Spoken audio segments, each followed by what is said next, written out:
3 రకాలుగా దేవుడు జవాబిస్తాడు. Yes, no, wait. నువ్వు అడిగిన కొన్నిటికి దేవుడు ఎస్, అవునుగాక, అవి వెంటనే జరిగించేస్తాడు. కొన్నిటికి నో నో నో నో, అవి నువ్వు నీ జీవితంలో కోరుకోకూడదని నో చెప్తాడు. మరికొన్నిటికి వెయిట్, ఆగు ఆగు అని చెప్తాడు. అబ్రహాం అడిగాడంట, అడుగుతూనే ఉన్నాడు, ప్రభువా నాకు బిడ్డలు కావాలంటే వాగ్దానం ఇచ్చావు కదా, ఇంకెప్పుడు ఇస్తావంటే వెయిట్ వెయిట్.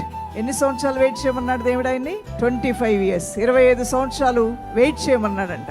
వెయిట్ చేయి, నీకేం ఇబ్బంది ఏం లేదు, నువ్వు సంతోషంగా అన్నిట్లో ముందుకు వెళ్ళు. ఆ లేని దాని గురించి ఆలోచించిస్తూ చింతకి లోనవుతూ నీ జీవితాన్ని దుర్భరంగా చేసుకోవద్దు నా దాసుడైన అబ్రహామా. నీ బాధ్యతలు నిర్వర్తించు, నీ పనులు నిర్వర్తించు, నీ కుటుంబ జీవితాన్ని ముందుకు కొనసాగించు. నేను ఇస్తానని వాగ్దానం చేస్తాను కాబట్టి తప్పకుండా తగిన సమయంలో నేను ఇస్తాను. ఆ యొక్క డిలే అనేది డినైల్ కాదు అనేది ఒక ఇంగ్లీష్ వర్డ్ ఉంటుంది. ఆలస్యం అనేది దేవుడు నీకు అది ఇవ్వడే అనే దానికి సాదృశ్యం కాదు, దాని అర్థం అసలు కానే కాదు. ఆయన ఆలస్యం చేస్తున్నాడు, వెయిట్, ఆగుము నా కుమారుడా అన్నాడు అంటే నువ్వు వెయిట్ చేయాలి. వెయిట్ చేసినప్పుడు అది తగిన సమయంలో నీకు ఇవ్వటం దేవుని ఉద్దేశమేమో, ఆ సమయంలోనే నీకు దేవుడు అనుగ్రహిస్తాడు. కొన్నిటికి వెంటనే ఎస్ చెప్తాడు, కొన్ని నో అంటాడు. ప్రభు వద్దు, నీకు అది మంచిది కాదంటాడు.